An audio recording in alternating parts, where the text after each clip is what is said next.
خلیوں کی بڑھوتری کے ساتھ ساتھ بیج میں تیل کی مقدار کو بھی بڑھاتا ہے، خوراک بنانے میں معاون ثابت ہوتا ہے۔ اس کی کمی کے نتیجے میں پتوں کی رگوں کا درمیانی حصہ زرد پڑ جاتا ہے، پتے اوپر سے آہستہ آہستہ پیلے ہو کر سوکھنے لگ جاتے ہیں۔ اب اس کی سورسز کیا ہیں؟ ہم اسے ووڈ ایش، کمپوسٹ یا مینیور میں حاصل کر سکتے ہیں۔ پودوں میں یہ قدرتی چیزیں شامل کرنے سے ہم میگنیشیم کی کمی کو پورا کر سکتے ہیں۔ اب بات کرتے ہیں کیلشیم کے بارے میں۔ کیلشیم ہماری زمینوں میں کیلشیم کاربونیٹ کی شکل میں پایا جاتا ہے۔ اس کے فوائد میں جڑوں کی بڑھوتری میں مددگار ثابت ہوتا ہے، زمین میں دھاتوں کے مضر اثرات کو ختم کرنے میں مدد دیتا ہے، پھلی دار فصلوں کے لیے بہت مفید ہے جیسا کہ مونگ پھلی۔ اس کے علاوہ جب پودوں کے اوپر پھول آنے لگتے ہیں اس وقت کیلشیم دیا جاتا ہے تاکہ پھولوں کی تعداد بھی زیادہ ہو اور ان کی بڑھوتری اچھے طریقے سے ہو سکے۔ اب کیلشیم کی کمی کی کیا نشاندہی ہے؟ نئی کونپلیں مر جاتی ہیں، جڑوں کے سرے مرجھا جاتے ہیں، پتوں کا رنگ گہرا ہو جاتا ہے اور تنے کمزور ہو جاتے ہیں۔ فاسفورس کا کردار پودوں کی بڑھوتری کے لیے اہم جز ہے، جو کہ پودا نائٹریٹ اور امونیم کی صورت میں استعمال کرتا ہے۔ پودے میں سبز مادہ بنانے میں اہم ہے۔ پروٹین سے پتوں کا رنگ گہرا سبز، پتوں کی تعداد زیادہ اور جسامت میں بھی اضافہ ہوتا ہے۔ اس کے علاوہ یہ فصلوں کے لیے پیدا ہونے والے شگوفوں کی تعداد میں اضافے کے ساتھ ساتھ بڑھوتری کے عمل کو بھی تیز کرتا ہے۔ الرحمن الرحیم، سیزن 41، ٹاپک 2۔ آرگینک لفظ کیا ہے، کہاں سے آیا، خوراک اور پلانٹس کے حوالے سے اس کی وضاحت۔ آرگینک فوڈ کی بات کی جائے تو ایک وقت تھا جب ہمیں ہر جگہ صرف اور صرف آرگینک فوڈ ہی ملتا تھا۔ آپ کہیں بھی آرگینک خوراک خرید سکتے تھے، چاہے آپ کسی سپر مارکیٹ سے خریدیں، کسی فارمر سے یا کسی بھی کارنر کی سبزی شاپ سے۔ آرگینک خوراک میں گوشت، انڈے، چیز، سبزی، فروٹ وغیرہ شامل ہیں۔ آرگینک خوراک ایک ایسی خوراک ہے جو کہ ہم آرگینک فارمنگ سے حاصل کرتے ہیں۔ اب جانتے یہ ہیں کہ یہ آرگینک فارمنگ آخر ہے کیا۔ آرگینک فارمنگ کے ذریعے ہم جو بھی چیز حاصل کرتے ہیں وہ بغیر کسی کیمیائی کھاد کے، کیمیائی کیڑے مار سپرے سے، ادویات سے یا بائیو ٹیکنالوجی سے پاک ہوتی ہے۔ اب ہم آرگینک کھاد میں اگر بات کریں سب سے پہلے انڈے، گوشت، مرغی وغیرہ کی، تو جو ہم اس کے ڈیری پروڈکٹس ہیں جو ہم حاصل کرتے ہیں، یہ ان جانوروں کو جن سے ہم یہ خوراک حاصل کرتے ہیں قدرتی غذا دی جاتی ہے، ان کو آزادی دی جاتی ہے کہ وہ قدرتی ماحول میں اپنا وقت گزاریں، تازہ اور قدرتی غذا کھائیں۔ انہیں کیمیائی خوراکیں جو ان کو دنوں میں بڑا کر دیتی ہیں سے دور رکھا جاتا ہے۔ انہیں بغیر اینٹی بائیوٹکس کے اور بغیر کسی ہارمونل انجیکشنز کے بڑا کیا جاتا ہے، جس کی وجہ سے ان کے نتیجے میں ہمیں جو خوراک حاصل ہوتی ہے وہ ہماری صحت کے لیے بہت بہترین خوراک ہوتی ہے۔ اب بات کریں اگر آرگینک پھل اور سبزیوں کی، تو ایسی سبزیاں اور پھل جو بغیر کسی کیمیائی کھاد، بغیر کسی کیمیائی کیڑے مار سپرے یا کسی جدید فارمولے سے بنائے گئے بیجوں کے بغیر تیار کی جائے، وہ آرگینک خوراک جو سبزی اور فروٹ ہیں وہ آرگینک کہلائے گی۔ تو وہ ہم حاصل کرنا چونکہ ہمارے لیے مشکل ہوتا ہے، اسی لیے وہ میں آپ کو بتاتی ہوں کہ کیوں مشکل ہوتا ہے۔ تو یہ اس لیے مشکل ہونا کی وجہ سے یا ہماری ان کی پیداوار میں کمی کی وجہ سے یہ ہمارے پاس مہنگی ہوتے ہیں۔ ان کی مہنگے ہونے کی وجہ سے ان کی ڈیمانڈ کم ہوتی ہے، ہم وہ نہیں خریدتے، جس کی وجہ سے یہ مہنگے ہوتے ہیں۔ تو آرگینک پروڈکٹس کی جو ہماری فصل ہوتی ہے وہ کیوں مہنگی ہوتی ہے، اس کی وجہ کیا ہے؟ اس کی وجہ یہ ہے کہ ہماری جو آرگینک خوراک ہے اس کی پروڈکشن بہت کم ہوتی ہے، وہ بہت زیادہ ٹائم لیتی ہے پکنے میں، اور اس کے بعد جب وہ پک جاتی ہے تو اس کی تعداد آرگینک کی ان آرگینک جو ہماری خوراک ہوتی ہے اس سے بہت کم ہوتی ہے، کوانٹٹی میں بھی کم ہوتی ہے، کیونکہ اس کو بغیر کسی کھادوں کے ہم نے لگایا ہوتا ہے، اس میں کوئی فرٹیلائزرز، اس میں کوئی سپرے وغیرہ نہیں کیے جاتے، کوئی انجیکشنز ان کو نہیں لگائے جاتے، جس کی وجہ سے وہ ہمیں کم مقدار میں حاصل ہو جاتی ہے۔ اب ہم کیا کریں؟ ہم نے کرنا یہ ہے کہ ہم آرگینک فوڈ ہی استعمال کریں۔ ہوتا یہ ہے کہ ہم مہنگی چیز دیکھ کر اس کو چھوڑ دیتے ہیں اور سستی کی طرف سے آ جاتے ہیں، سستی ہونے کی وجہ سے ہم وہی خریدتے ہیں اور وہ اس کی ڈیمانڈ زیادہ ہو جاتی ہے اور لوگ جو ہے وہ کنونشنل میتھڈ کے ذریعے سبزیاں تیار کرنے لگ جاتے ہیں۔ اگر ہم سمجھ جائیں اور ہم آرگینک طریقے سے خوراک تیار کریں، سبزی فروٹ تیار کریں، آرگینک فارمنگ جیسے کہ گوٹ فارمنگ ہے یا کاؤ وغیرہ ان کی فارمنگ ہے، ان کو ہم بڑھوتری دیں تو ہمارے یہ خوراک سستی ہو جائے گی، کیونکہ جب اس کی ڈیمانڈ بڑھے گی تو زیادہ لوگ اسے اپنائیں گے اور ان کی پھر پروڈکشن بھی زیادہ ہوگی اور سستی بھی ہو جائے گی۔ تو میرا آپ لوگوں سے یہ مشورہ ہے، بلکہ آپ لوگوں سے یہ گزارش ہے کہ کم پہن لیجئے، کم کھا لیجئے، لیکن پلیز آرگینک خوراک ہی استعمال کیجئے۔ بہت شکریہ۔ سیزن 41 کا تیسرا ٹاپک ہے فائنل پوسٹ کا کہ روف ٹاپ اور کچن گارڈننگ کے لیے سستے طریقے کیا ہیں۔ جب ہم روف ٹاپ یا کچن گارڈننگ کرتے ہیں تو اس کے لیے دیکھتے ہیں کہ سب سے پہلے ہمیں کس چیز کی ضرورت پڑتی ہے۔ سب سے پہلے ہمیں پاٹس چاہیے ہوتے ہیں۔ تو پاٹس کے لیے سستا طریقہ کیا ہے؟ نمبر 1، اس کا سب سے سستا طریقہ ہے یہ پلاسٹک کے کریٹس۔ یہ پلاسٹک کے کریٹس آپ کو 20 سے 25 روپے میں آرام سے سبزی والے کی شاپ سے مل سکتا ہے۔ اس کے اندر آپ یہ بوری ڈالیں، بوری ڈال کے اس کے اندر مٹی بھر لیں۔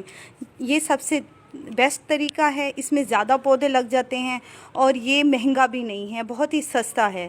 اور اس کے علاوہ یہ پچھیاں سی ہوتی ہیں جو یہ بھی سبزی والوں سے مل جاتی ہیں، اس کے اندر بوری رکھ کے آپ مٹی بھر کے ان کو استعمال کر سکتے ہیں۔ آپ گھر کی کسی بھی چیز کو استعمال کر سکتے ہیں۔ یہ میں نے کیا کیا ہے، یہ جو پیکنگ مٹیریل نکلا ہے اس کے اندر مٹی ڈال کے میں نے کیکٹس لگائے ہوئے ہیں۔ اگر آپ نے سیڈلنگ تیار کرنی ہے، ایک تو یہ سیڈلنگ ٹرے ہوتے ہیں جو کہ آپ ایک دفعہ خریدتے ہیں، یہ بھی کافی عرصہ آپ کے لیے بہت اچھے چل جاتے ہیں۔ لیکن اگر آپ کے پاس یہ نہیں ہے اویلیبل اور آپ نہیں خرید سکتے، آپ کا بجٹ کم ہے، تو آپ یہ کچن کے جو انڈے آتے ہیں ان کے جو خالی کریٹس ہوتے ہیں ان کے اندر مٹی بھر کے ان کے اندر بہت آسانی سے سیڈلنگ کر سکتے ہیں۔ اس کے علاوہ آپ نے یہ اس طرح سے آئل کے پیکٹس ہوتے ہیں ان کے اندر بھی مٹی بھر کے کچھ بھی لگا سکتے ہیں۔ یہ آئل کے پیکٹ کے اندر میں نے سیڈ لگایا تھا کھجور کا، اب یہ اتنا بڑا ہو گیا ہے۔ کچن گارڈننگ مشکل نہیں ہے، آسان ہے۔ یہ سرف کا پیکٹ ہے، سرف کے پیکٹ کے اندر ایک میں نے پودا لگایا ہوا ہے۔ اس کے ساتھ یہ پلاسٹک کی بوٹلز ہیں، یہ دیکھیے یہ پلاسٹک کی بوٹلز ہیں، پلاسٹک کی اس کے اندر کٹنگ لگائی تھی میں نے اور یہ اچھی ماشاءاللہ سے یہ چل پڑی ہے۔ یہ دیکھیے یہ میرے گھر انار کا پودا ہے، یہ اس کی کٹنگ لگائی ہے۔ لکڑی کے کریٹس ہیں، ان کو آپ یوز کر سکتے ہیں۔ یہاں پہ یہ ایک اور سرف کا ہے شاپر، اس کے اندر بھی میں نے مرچیں لگائی ہوئی ہیں۔ پانی کا بس ان کا خیال کرنا ہوتا ہے، آپ نے ہولز بنانے ہوتے ہیں، کسی بھی چیز میں آپ کچھ بھی لگا سکتے ہیں۔ یہ پرانی بالٹی کو بھی میں نے استعمال کیا ہوا ہے، ساتھ میں یہ انار کے میں نے سیڈز لگائے تھے، یہ بھی آئل کے پیکٹ میں لگے ہوئے ہیں۔ تو پاٹس کا تو کوئی بھی مسئلہ نہیں ہے۔ اگر آپ یہ والے پاٹس لینا چاہتے ہیں جو سب سے بیسٹ ہوتے ہیں کہ آپ کلے پاٹس یوز کریں، لیکن اگر مہنگے ہیں تو آپ کسی طرح کے بھی پاٹس آرام سے گھر کے لیے کچن گارڈننگ کے لیے استعمال کر سکتے ہیں۔ اس کے بعد باری آتی ہے آپ کی پاٹس کے بعد مٹی کی کس طرح تیاری کرنی ہے۔ اس کے بعد مٹی کے لیے اگر بازار سے بھل مٹی یا اس طرح کی مٹی نہیں خرید سکتے تو آپ سمپل جو چکنی مٹی ہوتی ہے جو ہر جگہ سے دستیاب ہوتی ہے اس کے اندر ریتلی مٹی کو ایڈ کر سکتے ہیں تاکہ وہ آپ کی ویل ڈرینڈ سوائل بن جائے۔ تو ویل ڈرینڈ سوائل بنانا بہت ضروری ہے۔ تو ضروری نہیں ہے کہ آپ نے مہنگی مٹی بازار سے خریدنی ہے، آپ کسی بھی مٹی کو تھوڑا محنت کر کے اس کے اندر کچھ چیزیں ایڈ کر کے، کمپوسٹ ہے، ریت ہے، اسی طرح سے کمپوسٹ بھی ہم گھر میں جیسے میں ابھی بتاتی ہوں آپ کو تیار کر کے اس کو بھی سستے طریقے سے تیار کر سکتے ہیں۔ تو مٹی بنانا بھی کوئی خاص مشکل نہیں ہے، تھوڑی تھوڑی سی مٹی کہیں سے جمع کریں۔ اگر آپ کے قریب کوئی نہر وغیرہ ہے تو نہر کے پاس سے مٹی بھی آپ حاصل کر سکتے ہیں۔ سب سے اچھی وہی بل مٹی ہوتی ہے جو آپ کو نہر کے قریب سے ملتی ہے۔ ابھی یہ جو سیڈلنگ تیار ہوئی ہے یہ بھی عام سمپل مٹی کے اندر تیار ہوئی ہے، کوئی کوکو پیٹ وغیرہ اس میں نے شامل نہیں کیا، صرف میں نے گھر کی بنی کمپوسٹ شامل کی ہے۔ بہت اچھا رزلٹ آ رہا ہے، دیکھیں سارے ہی سیڈز تقریباً جرمینیٹ کر گئے ہیں۔ ضروری نہیں ہے کہ آپ کے پاس کوکو پیٹ ہو، پیٹ ماس ہو، اس میں آپ نے سیڈز لگانے ہیں، نہیں، کوئی مسئلہ نہیں ہے۔ آپ لوگ آرام سے گھر کے اندر عام مٹی کے اندر بھی سیڈز کی جرمینیشن بہت اچھے طریقے سے کر سکتے ہیں۔ اگر سیڈز کی بات کی جائے کہ ہم یعنی سستے طریقے سے سیڈز کیسے حاصل کر سکتے ہیں، تو گھر کے اندر جو آپ کی مرچیں آتی ہیں آپ ان کو ریڈ ہونے کے لیے رکھ دیں۔ کوشش کریں کہ جو چھوٹی والی لال مرچ، جو چھوٹی والی مرچ ہوتی ہے وہ استعمال کریں، کیونکہ بڑی مرچیں جو ہوتی ہیں وہ ہائیبریڈ ہوتی ہیں۔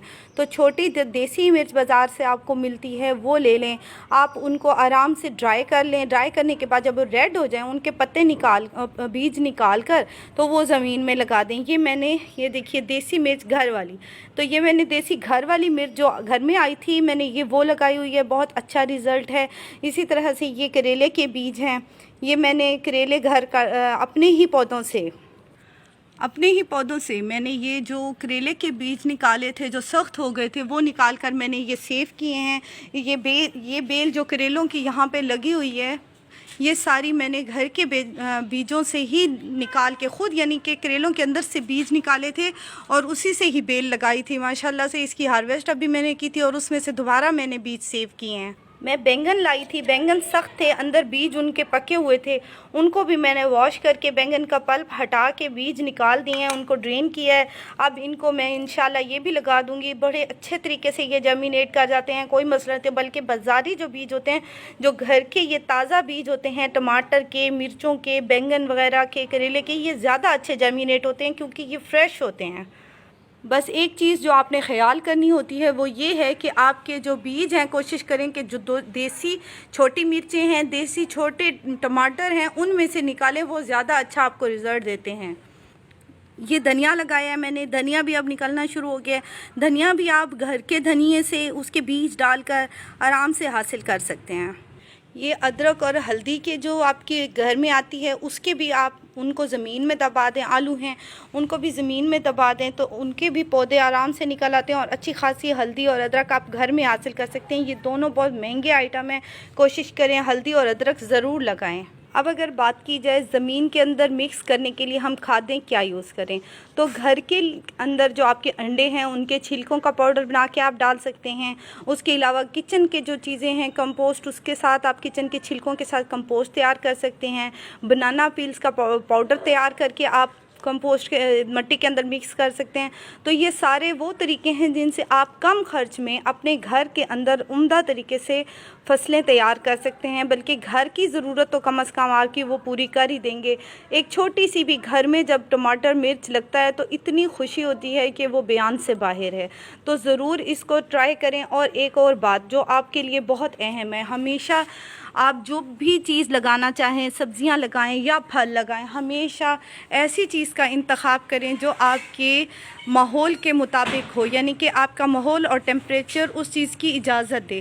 آپ اپنے ارد گرد یا اپنے شہر کے ٹیمپریچر کو چیک کریں تو اسی حساب سے آپ وہ پودا لگائیں، کیونکہ اگر آپ کسی اور علاقے کا پودا لگا لیں گے تو وہ آپ کا اچھا گرو نہیں کرے گا، اور آپ کے پیسے بھی ضائع ہوں گے، آپ کی محنت ضائع ہوگی اور آپ کو نا امیدی کا سامنا کرنا پڑے گا۔ اگر آپ گرم علاقے میں رہ رہے ہیں وہاں کی سبزیاں لگائیں، آپ کو اچھا پھل دیں گی، کیونکہ جہاں کی جو زمین ہوتی ہے اس میں اس طرح کی سبزی جہاں وہ اگ رہی ہوتی ہے اس کے نیوٹریشن بھی موجود ہوتے ہیں۔ جیسے یہ مالٹے کا درخت ہے، ہمارے یہاں سرگودا میں مالٹے چونکہ زیادہ ہوتے ہیں تو مالٹے کے درخت میرے گھر بہت اچھے ہو رہے ہیں، کیونکہ یہاں کی زمین ہی ایسی ہے کہ وہ اس کو نیوٹریشن فل مقدار میں فراہم کرتی ہے۔ مجھے اس میں زیادہ اس کے اندر نیوٹریشن ایڈ کرنے کی ضرورت ہی نہیں پڑتی۔ جو علاقے کی پیداوار ہوتی ہے وہ ضرور لگائیں، وہ آپ کی بہت اچھی چلے گی اور آپ کو نا امیدی کا سامنا ظاہری باتیں نہیں کرنا پڑے گا، تو بہت خوشی بھی ہوگی اور آپ کا بار بار کرنے کو دل کرے گا۔ مجھے امید ہے کہ میں نے یہ کچھ سستے طریقے جو آپ کو بتائے ہیں وہ آپ کے لیے تھوڑے سے مددگار ثابت ہوں گے۔ سیزن 41 کی فائنل پوسٹ کا ٹاپک نمبر 4 ہے کہ ہائیبریڈ سیڈز کیا ہوتے ہیں، کیسے بنتے ہیں، اور ان کے نتیجے میں جو ہمارے پاس بیج حاصل ہوتا ہے وہ کیسا ہوتا ہے اور اس کا کیا رزلٹ آتا ہے۔ تو بات کرتے ہیں کہ ہائیبریڈ سیڈز آخر ہیں کیا اور ان کو کیسے بنایا جاتا ہے۔ ہائیبریڈ سیڈز اصل میں ہیں 2 ڈیفرنٹ پلانٹس کی کراس پالینیشن کے نتیجے میں جو ایک نیا سیڈز بنتا ہے اسے ہائیبریڈ سیڈز کہتے ہیں۔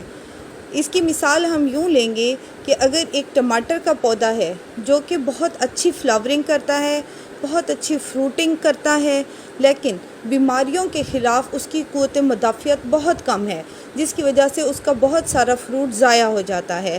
اور اس کے ساتھ ایک اور ورائٹی کا ٹماٹر ہے جو کہ فروٹ اور پھل تو اچھا نہیں دیتا، لیکن بیماریوں کے خلاف اس کی قوت مدافعت بہت اچھی ہے۔ تو ان دونوں کی کراس پولینیشن کی جاتی ہے، جس کے نتیجے میں ایک ایسا سیڈز بنتا ہے جو کہ ہائیبرڈ سیڈ کہلاتا ہے۔ اس میں ان دونوں ورائٹیز کی خصوصیات موجود ہوتی ہیں۔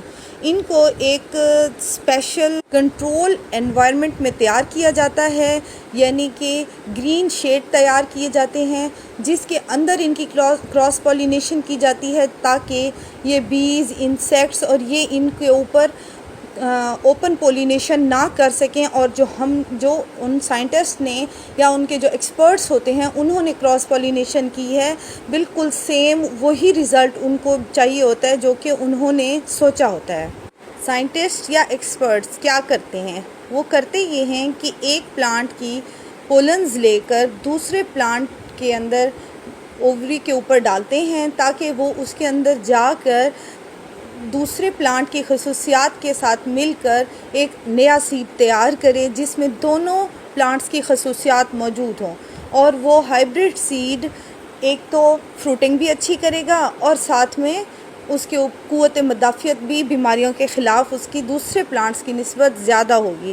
اسی لیے لوگ زیادہ پریفر کرتے ہیں کہ وہ ہائیبرڈ سیڈز لگائیں، کیونکہ یہ آپ کو پیداوار زیادہ دیتے ہیں اور قوت مدافعت جو بیماریوں کے خلاف ہوتی ہے وہ بھی ان میں زیادہ ہوتی ہے۔ گھریلو پیمانے پر لوگ زیادہ تر ہائیبرڈ سیڈز ہی استعمال کرتے ہیں، لیکن بڑے پیمانے پر لوگ دیسی یا اوپن پولینیٹڈ سیڈز استعمال کرتے ہیں، کیونکہ ان کا ہر سال سیم رزلٹ ہوتا ہے اور انہیں پتہ ہوتا ہے کہ ہمارا یہ جو سیڈ ہے اس کا جو پلانٹ ہے اس میں کس کس چیز کی ضرورت ہے، کون سی دوائی ڈالنی ہے، کون سی اس کو کھاد کی ضرورت ہے۔